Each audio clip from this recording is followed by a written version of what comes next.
कल भोजपुर जिले में आरा में जो तनिष्क ज्वेलरी शोरूम में जो लूटपाट की घटना हुई है, डकैती की घटना हुई है, उसने सबको चौंका के रख दिया। दिन दहाड़े जिस तरीके से 8 से 10 की संख्या में आए डकैतों ने आरा शहर के सबसे बिजी चौराहे पे तनिष्क के शोरूम में घुस के डकैती की और लगभग आधे घंटे तक फिल्मी अंदाज में वो लूटते रहे और 25 करोड़ की लूट बताई जा रही है, जो कि बिहार या आप ऐसे बोलें कि आरा एटलीस्ट जो उस पूरा इलाका है, वहाँ की सबसे बड़ी लूट की घटना है। आज तक 25 करोड़ के जेवरात वो लेके चले गए। ये पूरा मामला कल यानी सोमवार को हुआ, जबकि 10 बजे के आसपास में तनिष्क का शोरूम खुला। उसके बाद सवा 10 के आसपास जब वहाँ के सफाई कर्मचारी थे, जो वहाँ के कर्मचारी जो काम करते थे, उनकी संख्या लगभग 25 से 30 के आसपास है, जिसमें सफाई कर्मचारी, security guard, salesman, sales girls, वो सब इंक्लूडेड हैं। वो जब वहाँ पहुँचे हुए थे, उसके बाद सबसे पहले जैसा कि हर शोरूम में होता है, सफाई का कार्यक्रम शुरू हुआ और सफाई चल रहा था। उसी बीच में पहले 2 लड़के जो है वो अंदर आते हैं और ग्राहक के रूप में आके बैठ के कुछ-कुछ दिखाने का डिमांड करने लगते हैं, ज्वेलरीज़ और अंगूठी देखने लगते हैं। उसके बाद फिर 2 लड़के आते हैं, ऐसे करके 6 लोग जो है वो अंदर घुस गए। जब उन्होंने देखा, अंदर का जायज़ा ले लिया, देखा कि कुछ नहीं है और कोई खतरे की बात नहीं है, गार्ड भी जो है वो रिलैक्स मूड में बैठे हुए थे और सभी कर्मचारी जो है वो उनको ग्राहक समझ रहे थे, उनको कस्टमर समझ रहे थे। उसके बाद अचानक उन लोगों ने पिस्टल निकाल लिया। उसके बाद लूट-पाट को अंजाम देने लगे और उन्होंने सबसे पहले सभी कर्मचारियों को एक जगह जमा किया। गार्ड जो है, जो सिक्योरिटी गार्ड था, जो कि प्राइवेट कंपनी का सिक्योरिटी गार्ड था, जिसके पास में बंदूक थी, उसकी बंदूक को ले लिया, उसे ज़मीन पे बैठा दिया और सबको बोला कि आप अपना हाथ ऊपर कीजिए और ये सभी कुछ बड़े ही फ़िल्मी अंदाज़ में चल रहा था। इसमें जो सबसे चौंकाने वाली बात है, वो ये है कि लुटेरों में से किसी ने अपना मुँह नहीं ढका हुआ था।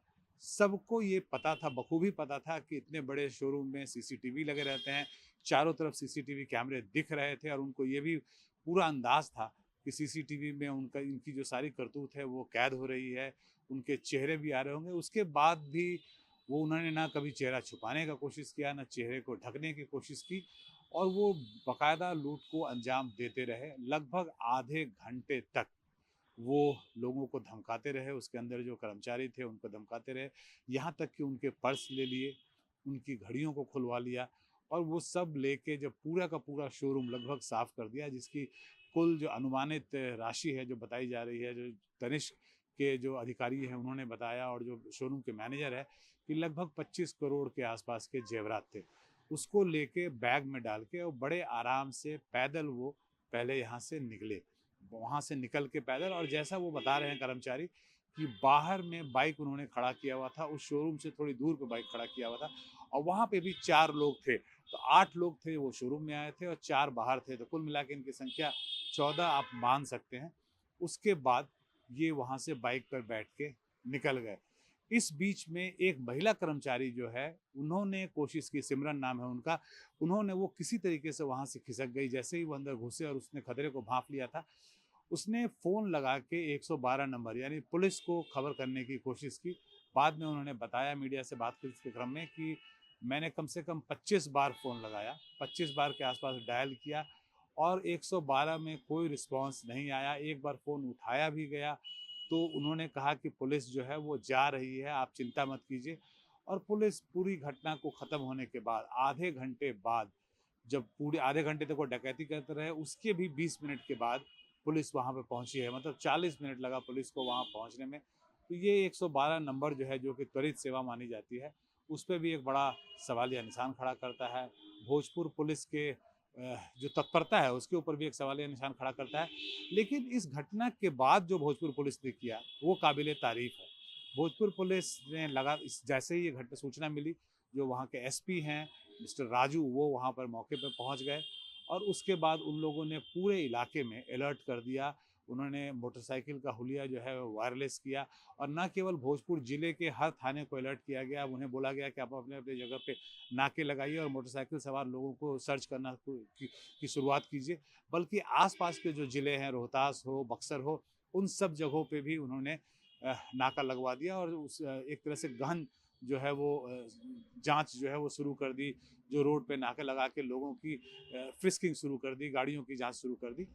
इसी क्रम में भोजपुर जिले का जो बरहाड़ा थाना है, वहाँ पे जैसा बता रही है भोजपुर पुलिस कि वहाँ पे उन्होंने नाका लगा के रखा हुआ था, तो दूर से बाइक पे, जो कि ग्रामीण सड़क था, वहाँ पे दूर पे बाइक से 3 बाइक पे लोग आते हुए दिखे। वो जब उनको रुकने का इशारा किया गया तो वो वहाँ से भागने की कोशिश करने लगे।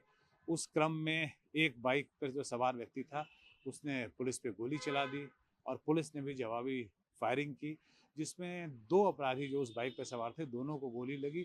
एक को घुटने में गोली लगी है, दूसरे को कमर में गोली लगी और एक का नाम कुणाल राय है और दूसरा जो है विशाल करके लड़का है। ये दोनों के पास एक बैग भी मिला जिसमें लगभग 1 करोड़ के आसपास के जेवरात थे। यानी जो कुल मिला के 25 करोड़ के जेवरात गए थे उसमें से 1 करोड़ की बरामदगी हुई, 24 करोड़ अभी भी बाकी है।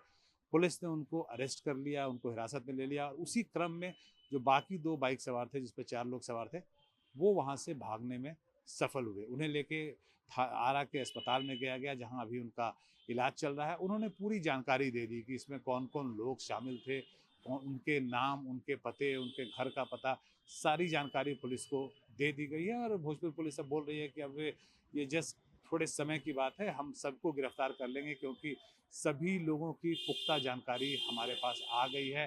हालांकि वो अभी फरार हैं, लेकिन उसके बाद भी अब वो ज़्यादा लंबे समय तक भाग नहीं सकते और सभी जेवरात भी वो जब्त कर लेंगे क्योंकि उन्हें इतना मौका मिलेगा नहीं कि वो सोने को या जेवरात को जो है वो कहीं भी बाजार में बेच सके। इस घटना के बाद से कुछ जानकारी मीडिया के कुछ तबकों में ये जानकारी आई कि इस पूरे घटना को अंजाम देने की जो साजिश है वो बंगाल के जेल से रची गई है और बंगाल के जेल में कुछ वैशाली के गैंगस्टर्स हैं जो वहाँ कैद हैं, उन्होंने ये साजिश रची है। ये कुछ अखबारों में ये खबर आई। हालांकि जब हमने इसकी जांच करने की कोशिश की, इस जानकारी को कंफर्म करने की कोशिश की, तो भोजपुर पुलिस ने इसे डिनाई कर दिया। भोजपुर पुलिस ने कहा कि हमें ये लगता है कि ये जो लोकल गैंग है उसी का काम है और इसमें कोई बाहर का गैंग इन्वॉल्व नहीं है।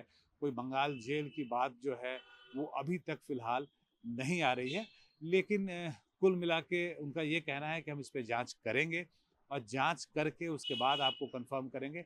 बट अभी जो जानकारी है भोजपुर पुलिस के पास उसमें कोई बंगाल जेल से इसका कनेक्शन हो ऐसी कोई जानकारी नहीं आ रही है। तो एक बड़ी घटना को अंजाम दिया और ये सबसे बड़ी बात ये है कि ये पूरी घटना में, इस पूरे घटना में जो अपराधी हैं वो कितने बेखौफ दिख रहे थे कि उन्हें पता था कि सीसीटीवी में उनका फुटेज आ रहा है और उसके बावजूद भी वो चेहरे को ढकने की कोशिश नहीं कर रहे थे, मानो वो खुलेआम जो है सरकार को और बिहार पुलिस को चुनौती दे रहे हों। तो हालांकि भोजपुर पुलिस ने इस पर काफ़ी तत्परता से काम किया, काफ़ी मुस्तैदी से काम किया और उन्हें पकड़ लिया बहुत जल्दी ही। 4 घंटे के अंदर उनकी गिरफ्तारी भी हो गई, बरामदगी भी हो गई और बाकी लोग भी अब गिरफ्तार कर लिए जाएंगे, जैसा अमूमन होता है इस तरह के केसेस में, क्योंकि उनके 2 साथी जब पकड़े गए हैं तो बाकी लोग भी पकड़ लिए जाएंगे। लेकिन ये एक तरह से बिहार के जो लॉ एंड ऑर्डर सिचुएशन है उस पर सवालिया निशान जरूर खड़े करता है कि क्योंकि हमने देखा था अभी कुछ दिन पहले इसी तरह की घटना पूर्णिया में हुई थी, तनिष्क शोरूम में ही हुई थी। तो ज्वेलरी स्टोर है या जो भी हाई वैल्यू जहाँ स्टोर्स होते हैं वहाँ अगर इस तरह की घटनाएं लगातार हो रही हैं, बेखौफ अपराधी जो है अपराधी घटनाओं को अंजाम दे रहे हैं, तो ये सरकार के लिए चिंता का विषय है।